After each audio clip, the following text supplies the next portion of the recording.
Hello everyone, welcome back to my channel. আজকে আমি অনেক দিন পর আপনাদের সাথে শেয়ার করতে চলেছি একটা অন্য ধরনের রেসিপি। আজকে আমি বানাবো জন্মাষ্টমী স্পেশাল কেক। তার জন্য আমি এখানে 200 গ্রাম ময়দা নিয়ে নিয়েছি। তারপর আমি দিয়ে দিচ্ছি এখানে পরিমাণ মতো চিনি। আমি এখানে যদিও 3/4 কাপ মতো চিনি ব্যবহার করেছি।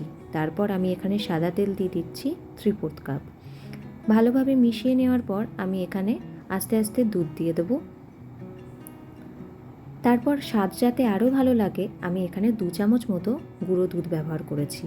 দিয়ে দিচ্ছি 1 টেবিল স্পুন বেকিং পাউডার আর 1/4 টিস্পুন বেকিং সোডা।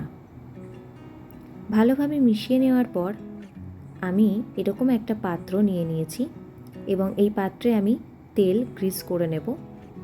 তারপর এখানে একটা বাটার পেপার আমি বসিয়ে দিচ্ছি। তারপর খুব কেয়ারফুলি আমি যে ব্যাটারটা বানিয়ে নিয়েছি সেটা এই পাত্রের মধ্যে ঢেলে দেব।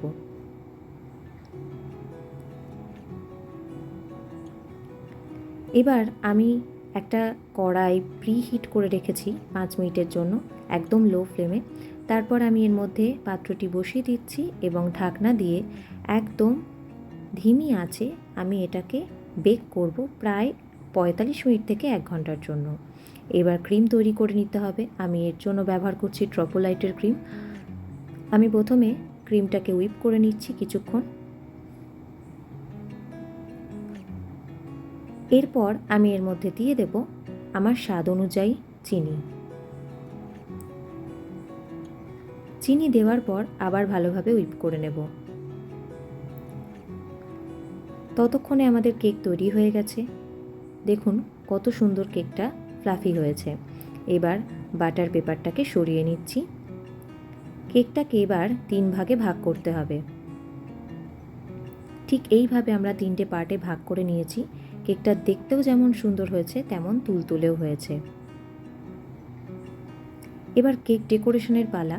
তার সব কিছুর আগে আমি এখানে পাইপিং ব্যাগের মধ্যে ক্রিমটা ভরে নেব।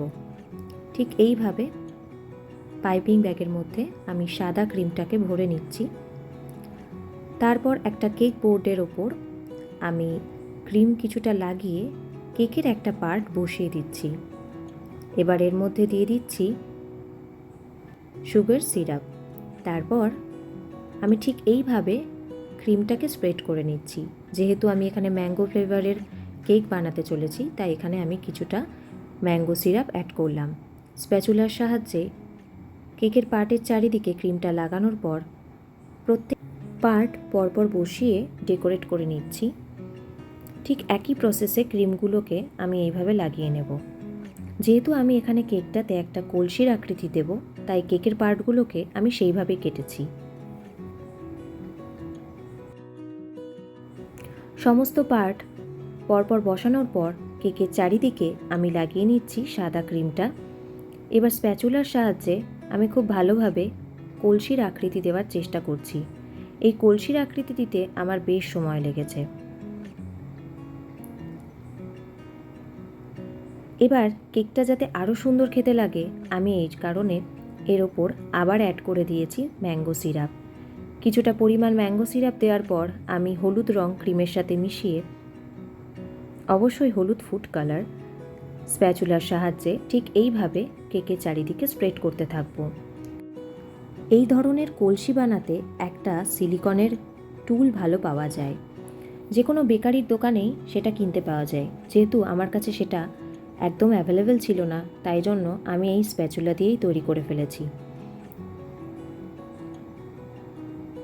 যখন এরকম একটা কলসির মতো শেপ চলে এসেছে আমি কলসির নিচে একটু ঘাস মতো বোঝাতে সবুজ ফুড কালার অ্যাড করে আমি ঠিক এইভাবে ডিজাইন করে নিয়েছি। তারপর লাল ফুড কালার অ্যাড করে আমি কলসির গায়ে এরকম ডিজাইন করেছি এবং মাখন উপচে পড়ছে এরকম বোঝাতে আমি সাদা ক্রিমগুলো ঠিক এইভাবে দিয়ে দিয়েছি। আর এইভাবেই তৈরি হয়ে গেছে জন্মাষ্টমী স্পেশাল কেক। আজকের মতো এখানেই শেষ করছি। সকলে ভালো থাকবেন। টাটা।